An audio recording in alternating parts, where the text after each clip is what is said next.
ආයිබෝවන්. අද අපි කතා කරන්න යන්නේ chapter 8 software testing ගැන. ඕකේ අපි බලමු අපිට මේ chapter එකේ මොනවද කතා කරන්න තියෙන්නේ කියලා. එතකොට software development life cycle එකේ stages, ඒ කියන්නේ development කියන stage එක ඉවර වුණාම අපි පටන් ගන්න ඕනේ testing කියන එක. හැබැයි testing කියන එක development stage එක ඉවර වුණාට පස්සේ පටන් ගන්නවා කිව්වට ඒකේ තේරුම මුලදී කිසිම testing එකක් කරන්නේ නැහැ කියන එක නෙමෙයි. ඒක කරනවා. නමුත් වෙනම phase එකක් විදිහටත් system testing කියන එක තියෙනවා after development. හැබැයි develop කරන අවස්ථාවේ ඉඳන්ම මුල ඉඳන්ම testing කියන එක දිගටම අපි කරගෙන යනවා. අපි කතා කරන්න යන්නේ මේ testing කියන එකෙන් අන්නේ එක එක අවස්ථාවන් වලදී මොන testings ද කරන්න කියන එක. Okay. මොකද්ද මේ testing කියන්නේ? Software testing is a process of examining a program or application with the intent of finding the software bugs. එතකොට මේකේ බලාපොරොත්තුව මොකද්ද? software එකේ තියෙන errors මොනවාද කියලා හොයාගන්න එක. එතකොට ඇත්තටම මේ testing කියන එක ගත්තොත් ඒවට වෙනම teams ඉන්නවා software development companies වල. okay quality assurance කියලා වෙනම team එකක් ඉන්නවා, testing වලට වෙනම team එකක් ඉන්නවා. මොකද කවදාවත් defect free software හදන්න බෑ developers ලට. ඒකේ ඕන තරම් defects තියෙනවා. එතකොට මේ errors, defects, bugs හොයාගන්න එක හොඳයි user ට දෙන්න කලින්. user ට දුන්නාට පස්සේ කොච්චර test කරලා දුන්නත් user ට දුන්නාට පස්සේ bugs හොයාගන්නවා. නමුත් පුළුවන් තරම් bugs හොයාගෙන ඒවා correct කරලා දෙන්න ඕන. අන්න ඒක නිසා තමයි මේ testing කියන එක ගොඩක්ම important වෙන්නේ. Why software testing is so important? To ensure it does what it's supposed to do. Number one, ඒ අදාළ requirement එක satisfy වෙනවද බලන්න ඕන. Something that works when one person is using it may not work when hundreds of people are using it. ඒ කියන්නේ in-house, ඒ කියන්නේ development organization එක ඇතුලේ වුණාට client ගේ site එකට දැම්මම වැඩ කරන්න නැති වෙන්න පුළුවන් ඒ environment එකේ තියෙන දේවල් එක්ක. ඒවත් test කරන්න ඕන. There are lot of different devices, browsers and operating systems out there. කියන්නේ developer develop කරන අවස්ථාවේ තිබ්බට වැඩිය ගොඩාක් අලුත් configurations අනාගතයේදී එන්න පුළුවන්. සහ developer ටත් ලෝකේ තියෙන ඔක්කොම දේවල් වලට test කරන්න බෑ. ඉතින් ඒක නිසා වෙන තැනකදී වෙන browser එකක වෙන platform එකක run කරනකොට errors එන්න පුළුවන්. ඒක නිසා පුළුවන් තරම් testing කියන එක කරන්න ඕන to deliver the best application, high quality product. හරියට testing කියන එක කරොත් lower maintenance cost, increase accuracy, consistency and reliability, increase customer confidence and satisfaction, loss of money. ඒ කියන්නේ ඒක හරියට නොවුනොත් එහෙම testing කියන එක loss of money, loss of time, business reputation එක වැඩි වෙනවා testing කියන එක හොඳයි නම් හොඳට test කරලා තිබ්බොත් හැබැයි හරියට test නොකර දුන්නොත් එහෙම මිනිස්සු ගුණ හරපෙන් බයිනවා. එතකොට business reputation එක වැටෙනවා. අවසානයේ injury or death වෙන්නත් පුළුවන් සමහර application එකක error එකක් නිසා.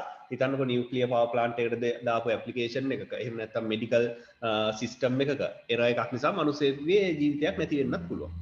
Clever software can make our lives easier, but a glitch can have disastrous consequences. එතකොට තියෙන පොඩි error එකක් ඇති ලොකු විනාශයක් සිද්ධ වෙන්නේ. So software testing is intended to show that a program does what it is intended to do and to discover program defects before it is put into use. ඒක ඇත්තටම client එක use කරන්න කලින් පුළුවන් තරම් errors අඩු කරගන්න ඕන. Execute a program using artificial or actual data, checks the results of the test run for errors, anomalies or information about programs non-functional attributes can reveal presence of errors, not their absence. එතකොට error එකක් ආවොත් අපි දන්නවා මෙහෙම එකක් තිබ්බා කියලා. හැබැයි error එකක් ආවේ නැහැ කියන එකේ තේරුම ඔක්කොම හොඳයි කියන එක නෙමෙයි, ඒක අපිට හුන්නේ නැහැ කියන එක. හරිද? ඒ කියන්නේ software testing එකේදී කිසිම error එකක් හම්බුන්නේ නැහැ කියන එකේ තේරුම errors නැහැ කියන එක නෙමෙයි, errors හම්බුනේ නැහැ කියන එක. ඉතින් ඒක භයානකයි. ඒක නිසා errors හම්බෙන තරමට හොඳයි. එතකොට අපි දන්නවා මෙහෙම එකක් තිබ්බා, ඒක අපි හැදුවා කියන එක. ඒක නිසා software testing වල software testing එහෙම නැත්නම් quality assurance team එකට තියෙන්නේ පුළුවන් තරම් errors හොයාගන්න. ඒක තමයි ඒගොල්ලන්ගේ දක්ෂතාවය. Main goals to demonstrate to the developer and the customer that the software meets its requirement. Successful test shows that the system operates as intended and accept the system to perform correctly using given set of test cases that reflect the system's expected use. එතකොට මේ test කරනකොට අපි simulation එකක් ඒ කියන්නේ real world environment එක වගේම data ටිකක් දාලා ටෙස්ට් කරනවා. එතකොට ඒක හරියට වැඩ කරනවා නම් අපි අපේක්ෂා කරනවා ඇත්තටත් ඒක ඒ විදිහට වැඩ කරයි කියලා. To discover දෙවෙනි එක to discover situations in which the behavior of the software is incorrect, undesirable or does not conform to specification. ඒක මොකද්ද? එතකොට ඒකේ identify ඒ කියන්නේ ඒකේ goal එක මොකද්ද? defects identify කරන එක. A successful test makes the system perform incorrectly. The test cases are designed to expose defects. එතකොට test අර මම කලින් කිව්වා වගේම මේකේ ප්‍රධාන අරමුණ තමයි defect free software හදන එක සහ පුළුවන් තරම් errors හොයාගන්න එක. පුළුවන් තරම් errors හොයාගත්තොත් තමයි defect free software හදන්න පුළුවන්. defect free ඒවා හදන්න බෑ. පුළුවන් තරම් defect අඩු ඒවා හදන්න පුළුවන්.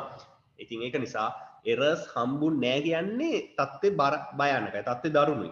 errors හම්බුණා කියන්නේ හොඳයි. එතකොට අපි දන්නවා මෙහෙම error එකක් තිබ්බ ඒක හැදුවා කියන එක. අන්න එහෙම එකක් තමයි මෙතන තියෙන්නේ. Okay.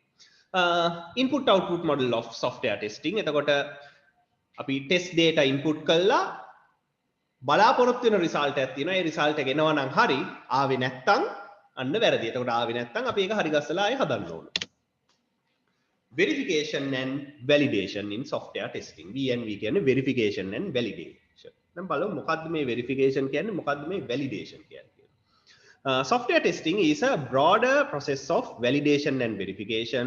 The process of validating and verifying that a software program or application or product meets the business and technical requirements that guided its design and development. එතකොට දැන් validation කියන්නේ මොකද්ද? අපි මේ හරි software එකද හදන්නේ කියලා බලන එක. ඒ කියන්නේ අපේ business purpose එකට අවශ්‍ය මේ software එකද? ඒක තමයි validate කරනවා කියන්නේ. verify කරනවා කියන්නේ හරි අවශ්‍ය දේ දැන් අපි identify කරගෙන තියෙනවා. ඒ අවශ්‍ය දේ අපි හරියට හදනවාද කියන එක. අවශ්‍යතාවය හරියට හඳුනා ගැනීම තමයි validation කියන්නේ. verification කියන්නේ හඳුනාගත්තු අවශ්‍යතාවය අපි හරියට ඉෂ්ට කරනවාද කියන එක. දැන් සමහර විට අපි අවශ්‍යතා හඳුනාගෙන තිබ්බට ඒක අපි කරන දේෙන් ඒ අවශ්‍යතාවය ඉටු වෙන්නේ නැත්නම් වැඩක් නැහැ. ඒකට තමයි verification තියෙන්නේ. සහ අවශ්‍යතාවයවත් හඳුනාගෙන නැත්නම් අපි හරියට අනවශ්‍ය දෙයකට අපි software එක හදනවා. එතකොට V&V verification and validation වලින් කරන්නේ මොකද්ද? ඉස්සලා බලන්න ඕන මේක අවශ්‍ය දේද අපි මේ කරන්නේ සහ ඒ අවශ්‍ය දේට යන්න හරි දේද මේ කරන්නේ කියන එක. මෙන්න validation මේ තියෙන්නේ. Are we building the right product? මේ අවශ්‍ය දේද අපි කරන්නේ. අවශ්‍ය product එකද හදන්නේ. Verification කියන්නේ මොකද්ද? Are we building the product right? එතකොට අවශ්‍ය දේ අපි දන්නවා. ඒ අවශ්‍ය දේට යන පාර හරිද? කරන විදිය හරිද කියන එක තමයි verification කියලා කියන්නේ. එතකොට මේකේ goal එක අවසාන බලාපොරොත්තු අරමුණ ගත්තොත් එහෙම confidence ඒ කියන්නේ system is fit for purpose start as soon as requirement becomes available. එතකොට verification and validation කියන එක අන්තිමට කරන එකක් නෙමෙයි. requirements ටික available වෙච්ච ගමන් බලන්න ඕනේ. මොකද validate කිරීම system එක අන්තිමේ කල් වැඩක් නැහැ නේ. ඒක මුලින් කරන්න ඕන. හරි system එකද අපි මේ හදන්න යන්නේ කියන එක. Continue through all stages of development process depends on software purpose, user expectations and marketing environment. එතකොට සමහර ලාවට software එකේ අරමුණ ඉෂ්ට වෙන්න ඕන, user බලාපොරොත්තු වෙන දේවල් වෙන්න ඕන සහ marketing environment එක. ඒ කියන්නේ දැන් මේ අපි හදන product එක මේ product එකට market එකක් තියෙනවද? එතකොට ඒක බලන්න නැතුව හැදුවත් අවසානයේ අපිට market කරගන්න බැරි වෙනවා. Getting a product to market early may be more important than finding defects in the program. ඒ කියන්නේ මාකට් එකට අපි ප්‍රොඩක්ට් එක දැම්මම මේ ප්‍රොඩක්ට් එකේ errors තියෙනවනේ වැඩක් නැහැ නේ. ඒක නිසා බලන්න ඕන මාකට් එකක් තියෙනවද? කොයි කාලෙද මේක හොඳම කාලේ? ඒ කාලෙට දාගන්නත් ඕන. ඕකේ. එතකොට මේ තියෙන්නේ verification and validation techniques ගොඩක්. එතකොට testing කියන එකට අයිති වෙන්නේ මෙන්න මේ ටික. හරි. regression testing, system test, beta test, code inspection ඔය තමයි testing කියලා කියන්නේ. හරි. එතකොට මෙන්න verification methods ටිකක් මෙන්න validation methods ටිකක්. එතකොට මේවා ඒ දෙකටම අයිති වෙනවා. මේ testing කියන ඒවා දෙකටම අයිති වෙනවා. එතකොට verification එකට අයිති වෙන testing ටිකක් තියෙනවා සහ validation වලට අයිති වෙන testing ටිකක් තියෙනවා. දැන් මේ ඔක්කොම තමයි මේ කඩේකින් දක්වලා තියෙන්නේ. මේ ඔක්කොම තමයි testing කියන්නේ. හරිද? unit test, integration test, automated test, regression test, system test, beta test, customer acceptance test and usability test තමයි testing. ඒකෙන් සමහරක් verification only, සමහරක් validation only, සමහරක් දෙකම තියෙනවා. ඒ වගේම ටෙස්ටිං කියලා ගන්න බැරි verification and validation methods උත් ගොඩක් තියෙනවා. ඒතකොට මේවා බලා ගන්න මේ වගේ MCQs අහන්න පුළුවන් prototyping is what කියලා. අන්න ඒ වගේ. එහෙම නැත්නම් static analysis is verification or validation. එහෙම අහන්න පුළුවන්. ඒතකොට regression test verification or validation කියලා ඇහුවොත් ඒ දෙකටමයි තියෙනවා මේ. හරි. ඒ වගේ ඒ ටික පොඩ්ඩක් මතක තියාගෙන ඉන්න මේ ඩයග්‍රෑම් එක හොඳයි ඇත්තටම ඒව මතක තියාගෙන. ඒතකොට මේ දේවල් ගැන අපි ඊළඟ ස්ලයිඩ්ස් වල කතා කරනවා. මේක කොහොමද වෙන් වෙන්නේ මේ දෙක කියන එක මතක තියාගන්න ඇත්තටම මේක හොඳයි. ඕකේ. දැන් මොනවාද මේ static and dynamic techniques කියන්නේ? Software inspections and review concerned with analysis of static system representation to discover problems. එතකොට මේ static inspection එකක් කියන්නේ මේකට මේ වැඩ කරන version එකක් ඕනේ නැහැ software එකේ. requirements ටික හරියට document වෙලා තිබ්බනම් මේක කරන්න පුළුවන් verify කරන්න සහ validate කරන්න පුළුවන්. Dynamic testing කියන්නේ concerned with exercising and observing product behavior. ඒකට ඉතින් product එක හදලා තියෙන්නේ බෑ. The system is executed with test data and its operational behavior is observed. එතකොට dynamic එක කරන්න system එක හදලා තියෙන්න ඕන. static එක කරන්න system එක හදලා තියෙන්න ඕනේ නැහැ. එතකොට මේ තියෙන්නේ static analysis. ඒකට ඕනේ නැහැ system එක හදලා තියෙන්න. හරි. Okay. මෙන්න inspections කියන ඒවා. එතකොට දැන් inspection ගත්තොත් එහෙම requirement specification, software architecture, designs, database schemas and programs මේවා ඔක්කොම inspect කරන්න පුළුවන් without any working program. Applicable to any representation of software of the system. Requirements design or configuration does not require execution of a system, can be used before implementation. that can හදන්න කලින්ම කරන්න පුළුවන්. An effective technique for discovering program errors. Examine the source representation with the aim of discovering anomalies and defects. Advantages: errors may mask or hide other errors. No need to be concerned with interactions between errors. Incomplete version of a system can be inspected without additional cost. Can consider broader quality attributes of a program such as compliance with standards, portability and maintainability. මොකද මේක හදන්න කලින් බලන හින්දා හරිම මේ cost effective method එකක් මේක. Can look for inefficiencies in appropriate algorithms and poor programming styles that could make the system difficult to maintain and update. ඒක ප්‍රශ්නේ ඇති වෙන්න කලින් මේක බලන්න පුළුවන්. ඒක නිසා හරිම හොඳ method එකක් මේක. Inspections versus defect testing. Then defect testing කියන්නේ මොකක්ද? අර dynamic method එක. හරිද? එතකොට inspection කියන්නේ static method එක. Complementary but not opposing, can be used during the V&V process. Inspections can check conformance with specification but not conformance with the customer's real requirements. මොකද run කරන්න බැරි හින්දා inspections cannot check non-functional requirements. that kind of inspections වලට බෑ non-functional requirements කියන ඒවා හරියට වෙනවද කියන එක බලන්න. මොකද ඒකට ඉතින් යම් කිසි දුරකට system එක හැදිලා තියෙන්න ඕන. Such as performance, usability, blah blah blah. Inspections are not good for discovering defects that arise due to unexpected interaction. මොකද ඒවා හොයාගන්න බෑනේ inspection එකේදී. ඒවා run වෙන program එක තමයි defects හොයාගන්න පුළුවන්. ඔන්න defect testing process එක test cases තියෙනවා ඒවට. test case එක design කරනවා, ඒකේ output එක අනුව තව test case එක prepare කරනවා, ඒකේ output එක අනුව ඊළඟට මේ ඇත්ත program එකට ඒ test data දානවා, ඊට පස්සේ results එක compare කරලා බලනවා. එතකොට test cases design කරා, ඒක prepare කරා ඒ design එකට අනුව, ඊට පස්සේ ඒක run කරා, ඊට පස්සේ results බලනවා. ඒකට run වෙන program එකක් ඕන. What is a test case? ඒ කියන්නේ යම් කිසි මොකක් හරි ෆෝම් එකක් ෆිල් කරන්න තියෙනවා නම් මොක් data දාලා ෆෝම් එක ෆිල් කරලා බලනවා. මොකක් හරි transaction එකක් කරලා බලන්න ඕන නම් මොන හරි මොක් informations ටිකක් දාලා transaction එක කරලා බලනවා. එතකොට ඒ test case එකේදී තියෙනවා input data මොනවාද, වෙන්න ඕන process එක සහ අවසානයේ බලාපොරොත්තු වෙන output එක. ඒක ආවොත් test case එක pass, ඒක ආවේ නැත්නම් ඒ testing එක fail. එතකොට ආයේ ඒක correct කරන්න වෙනවා. එතකොට මෙතන තියෙනවා ඒ ටික බලාගන්න මේ අවසානයේ pass or fail තමයි වෙන්නේ. Software defect testing stages. Development testing. The system is tested during the development to discover bugs and defects. එතකොට ඒක හුඟක් වෙලාවට developer ම තමයි කරන්නේ. code එකක් module එකක් ලියලා ඒක test කරලා බලනවා. ඊළඟට release testing කියන්නේ separate testing team. මේක developerමනේ මේ කරන්නේ. හදපු එකාට තමන්ගේ errors හම්බෙන්නේ නැහැ වෙන team එකක් කරන්නේ. A complete version of the system before it is released to users. User testing කවුද කරන්නේ? අර system testing එකම release testing එක කරපු එකම වගේ user test කරලා බලනවා අරුන්ට අහුවෙච්ච නැති errors users ලට අහුවෙයිද කියලා. මොකද developers ලට testing team එකට අහු නොවන errors users ලට ලස්සන්ට අහු වෙනවා. මොකද users ලා අමුතුම විදිහකට system එක use කරන හින්දා. Okay.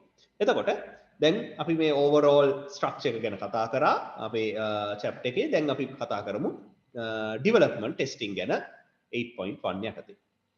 Includes all testing activities that are carried out by the team developing the system. ඒ කියන්නේ developer තමයි කරන්නේ unit, component and system testing. එතකොට මොකද්ද මේ unit testing කියලා කියන්නේ?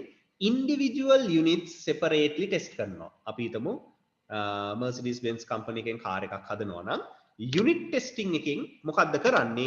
individual units වෙන වෙනම ටෙස්ට් කරනවා. ඒ කියන්නේ ටයර් එක වෙනම ටෙස්ට් කරනවා.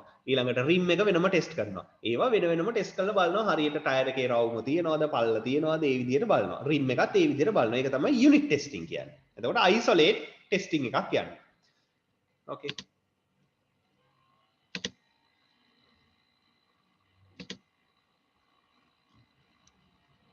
එතකොට මේකට ඕනනම් automated testing එකක් use කරන්න පුළුවන්. Whenever possible, unit testing should be automated so that the tests are run and checked without manual intervention. ඇයි ඒ නැත්තම් මිනිස්සෙක් ඕකට allocate කරලා ඕක දිගින් දිගටම test කර යන්න ගියොත් unit testing එක ලොකු කාලයක් යනවා. ඒක නිසා හුඟක් වෙලාවට ඔය මේ bots කියන ඒවා use කරලා අපිට පුළුවන් මේ unit testing කියන එක කරන්න.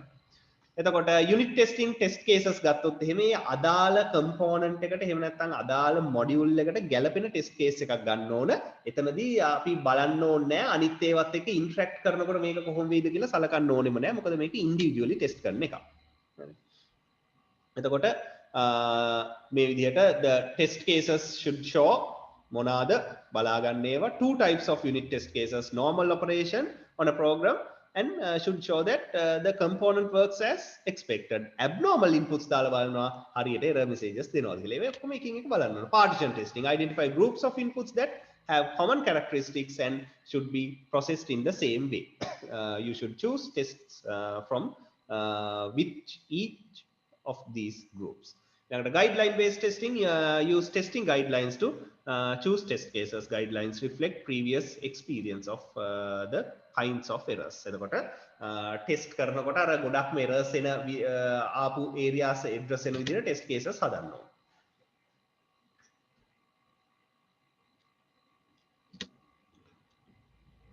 මේ දේවල් ඉතින් මම එකින් එක කියන්නේ නැහැ. ඔයගලන්ට බලා ගන්න පුළුවන්. මේ examples දීලා තියෙනවා.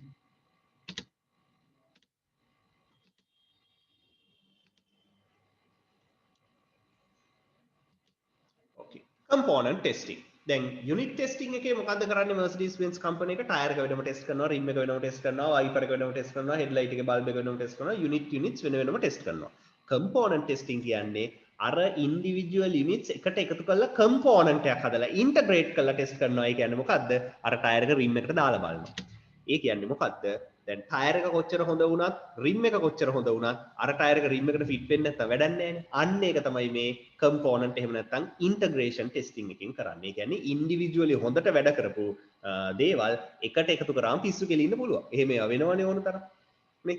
අපේ රටෙත් බැලුවම එහෙම දේවල් ඕන තරම් වෙලා තියෙනවනේ. individually හොඳට වැඩ කරපු මිනිස්සුયો teams එක්ක වැඩ කරන්න ගියාම පිස්සු කෙලින බවක් පේනවා.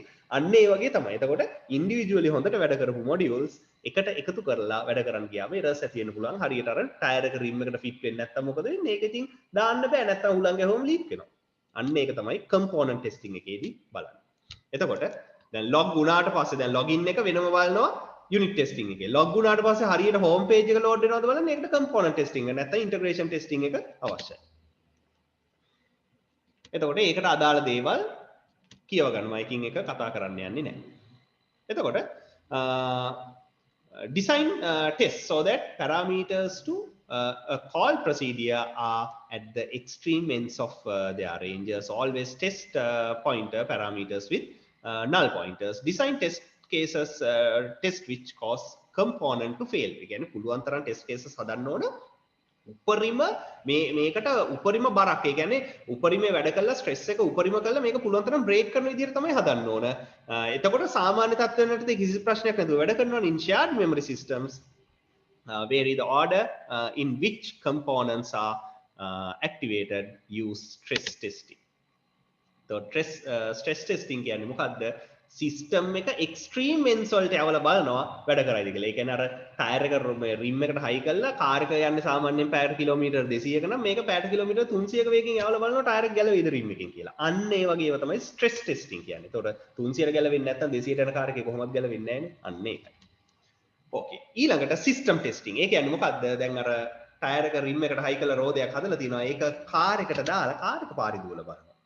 හරියට ඒ ටයර් එක නැත්නම් ඒ රෝදේ කාර් එකට ගැලපෙනවද කියන එක. ඒක තමයි සිස්ටම් ටෙස්ටිං කියලා කියන්නේ. එතකොට මුළු සිස්ටම් එකම අර කම්පෝනන්ට්ස් ටික ඔක්කොම එකතු කරලා සම්පූර්ණ සිස්ටම් එක හදලා සිස්ටම් එක ටෙස්ට් කරන්න ඕනේ. මොකද යූසර් යූස් කරන්නේ ඒ විදිහට නැතුව කෑලි කෑලි නෙමෙයි. මොකද එතකොට අර කම්පෝනන්ට්ස් ටිකත් එකට එකතු කරාම නැති ප්‍රශ්න තව ඕන තරම් ඇති වෙන්න පුළුවන්. RAM මදි වෙන්න පුළුවන්, processing power මදි වෙන්න පුළුවන් ඒ වගේ. එතකොට ඒ වයිදී අපිට පාවිච්චි කරන්න පුළුවන් use case testing. use case එකක් කියන්නේ මොකද්ද? සිස්ටම් එකේ තියෙන ෆන්ක්ෂන් එක. එතකොට ඒ ෆන්ක්ෂන් එක මුළු සිස්ටම් එකක් විදිහට හරියට perform කරනවාද? අන්න ඒ විදිහට use case testing කරන්න පුළුවන්. එතකොට test cases අපිට ගන්න පුළුවන් sequence diagram එකෙන්. අපි sequence diagram කලින් කතා කරලා තියෙනවා. ඒ කියන්නේ activity diagram එක එක path එකකට තමයි අපි sequence diagram එක අඳින්නේ. ඒ කියන්නේ සිස්ටම් එකේ යන්න පුළුවන් එක path එකක්. එතකොට අන්න ඒ වගේ test cases ගන්නවා. දැන් උදාහරණයක් විදිහට ATM එකෙන් අපි සල්ලි ගන්නකොට pin එක හරියට දාලා amount එකත් balance එකට වැඩි අඩු ගානක් දාලා සල්ලි ගන්න පුළුවන්. ඒක එක path එකක්. ඊළඟට pin එක හරියට දාලා amount එක වැරදි නිසා සල්ලි එන්නේ නැහැ. ඒක තව path එකක්. ඊළඟට pin එක වැරදිට දාලා එතනින් card එක eject වෙන එක තව path එකක්. අන්න ඒවා තමයි sequence diagrams වලින් පෙන්නන්නේ. ඒ කියන්නේ එක activity diagram එකට sequence diagrams කීපයක් තියෙන්න පුළුවන්. ඒවයින් අපිට test cases derive කරන්න පුළුවන්. Testing policies. Difficult to know how much testing is required. ඒකේ තියෙන experience එකත් එක්ක user requirements අනුව ගන්න ඕන. Exhaustive system testing is impossible. Testing should be based on a subset of possible test cases. Software companies should have policies in choosing test cases. Examples of testing policies are these things. You can read this. Okay. Test driven development. බලමු මොකද්ද මේ කියලා.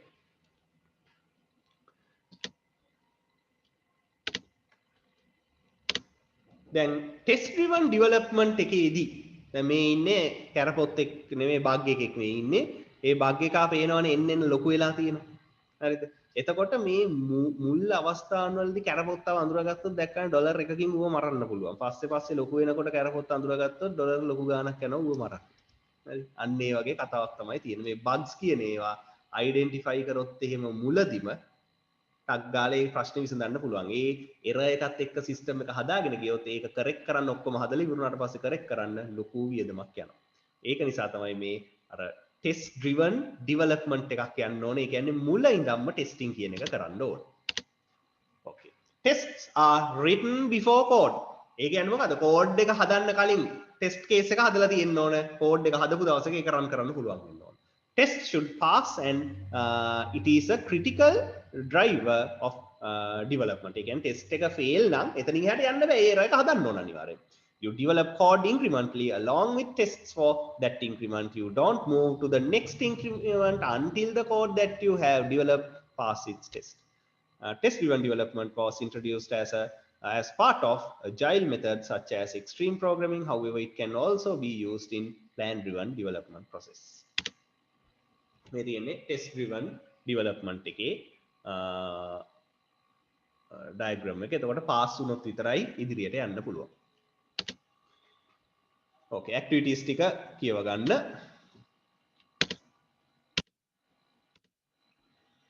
Benefits of test-driven development.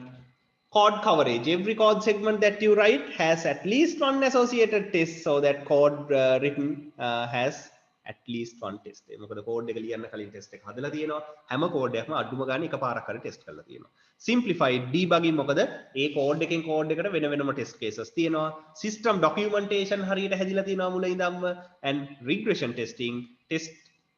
Regression test suite is developed incrementally as a program is developed. Okay. දැන් මොකද්ද මේ regression testing කියන්නේ?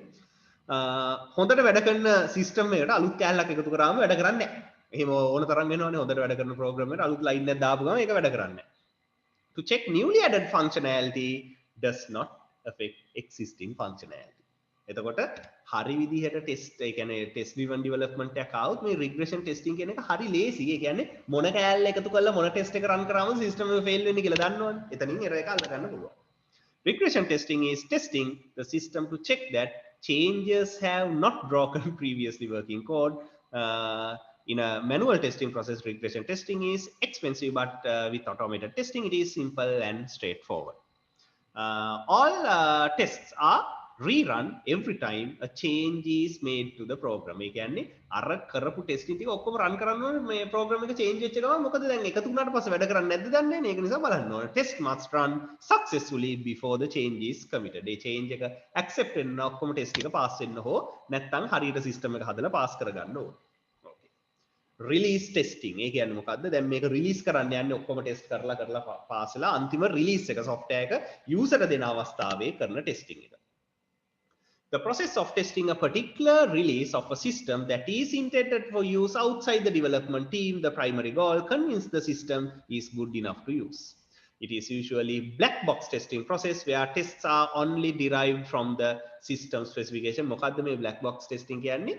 Input ටික දාලා බලනවා හරි අවුට්පුට්ස් ටික එනවද කියලා. එහෙම නැතුව ඒක ඇතුලේ වෙන්නේ කොහොමද කියලා මෙතනදී බලන්නේ නැහැ. මොකද ඒක ඕන තරම් කලින් බලලා තියෙනවා. Okay.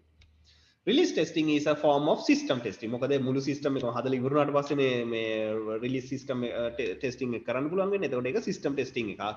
Differences: separate team that has not been involved in the system development should be responsible for testing. System testing by the development team should focus on discovering bugs in the system. The objective of release testing is to check the system meets its requirements and good enough to external use. කියන්නේ user test කරන්න දෙන්න ඕකේද කියලා බලන්න. Requirements based testing. Requirements based testing involves examining each requirement and developing a test or tests for it. ඒ කියන්නේ user requirement එකක් තියෙනවනේ ඒක satisfy වෙනවද කියලා බලන්න test case එකක් හදලා තියෙන්න ඕන. When care system requirements, then මේ example එක දීලා තියෙන්නේ, if a patient is known to be allergic to any particular medication, then prescription of that medication shall result in warning message being issued to the system user. අන්න ඒ වගේ test case එකක් හදලා requirements based test results එන්න ඕන. Then performance testing කියන්නේ මොකද්ද? Part of release testing may involve testing the emergent properties of a system such as performance and reliability. Tests should reflect a profile of use of the system. Performance test usually involves planning a series of tests where load is steadily increased until the system performance becomes unacceptable. ඒ කියන්නේ system එක කොයිතරම් දුරට stress එකක් දීලා load එකක් දීලා කොයිතරම් දුරට සිස්ටම් එක වැඩ කරනවද? ඒ කියන්නේ වැඩ කරන normal load එකට වැඩිය ලොකු load එකක් දීලත් යන්න පුළුවන් නම් සිස්ටම් එකට අපිට කියන්න පුළුවන් normal load එකේදී කිසි ප්‍රශ්නයක් නැතුව වැඩ කරන්න පුළුවන් කියලා. Okay. User testing. එතකොට ඒක තේරෙනවනේ user testing එක කවුද කරන්නේ කියලා. User testing එක කරන්නේ user. Users or customers provide input and test the system. User testing is essential even when comprehensive system and release testing have been carried out. මොකද එතකොට අන්තිමට userම බලලා එයා okay කිව්වම එයාටත් satisfy නේ. ඒකයි. Types of user testing: alpha, beta and acceptance testing. මොකද්ද මේ alpha testing කියන්නේ? වෙනම තෝරාගත් users ට ටිකකට external users ට ටිකකට දෙනවා මේක test කරලා බලන්න. ඒක publicly available කරන්නේ නැහැ. නමුත් බීටා ටෙස්ටිං එකක් කියන්නේ මොකද්ද? පබ්ලික්ලි ඕන කෙනෙකුට අවේලබල් කරනවා යූස් කරලා errors report කරන්න කියලා. ඔය Windows editions එහෙම අලුතෙන් රිලීස් වෙනකොට ඉස්සලම alpha testing එකක් එනවා. ඒක general users ට එන්නේ නැහැ. ඇතුළෙම developers ලා සහ ඒගොල්ලෝ තෝරාගත් කණ්ඩායමකට දෙනවා. බීටා ටෙස්ටිං එක හැමෝටම දෙනවා ටෙස්ට් කරන්න. ඊට පස්සේ acceptance testing කියන්නේ මොකද්ද? ඔක්කොම බීටා ටෙස්ටිං එකත් එතකොට pass, alpha pass, beta pass. ඊට පස්සේ acceptance testing එක කරනවා. Customers test a system to decide whether or not it is ready to be accepted from the system developers and deployed in the customer environment. එතකොට මේ තියෙන්නේ අන්නේ විදිහට යන sequence එක. Stages in acceptance testing process: define acceptance criteria, plan acceptance testing, derive acceptance tests, run tests, negotiate and reject or accept the system finally. Okay, agile methods and acceptance testing ඒ ටික කියව ගන්න පුළුවන්. එතකොට black box testing කියන්නේ මොකක්ද කියන එක මම කලින් කිව්වා. We are checking outputs against inputs. වෙන්නේ කොහොමද කියලා බලන්නේ. කොහොම හරි වෙනවද කියලා තමයි බලන්නේ. එතකොට white box testing කියන්නේ මොකක්ද? මේක ඇතුලේ කොහොමද වෙන්නේ කියලාත් බලනවා. Method of testing software that test internal structures or working of an application. එතකොට black box testing එක තමයි user සාමාන්‍යයෙන් කරන්නේ. මේව සාමාන්‍යයෙන් developers ලා හෝ වෙනම testing team එකක් තමයි කරන්නේ. හරියට වෙනවද කියලා. එතකොට white box testing එක unit integration and regression විදියට use කරන්න පුළුවන්. Okay. ඔය ටික තමයි ඔය chapter එකේ කතා කරන්න තියෙන්නේ. හැබැයි මේ slides ටික දිගේ අනිවාර්යෙන් යන්න ගිහිල්ලා ඔය slides ටික ඔක්කොම බලන්න. හරිම ලේසි chapter එකක්. මහලුකු අමාරු concepts මේකේ නෑ. Okay, thank you.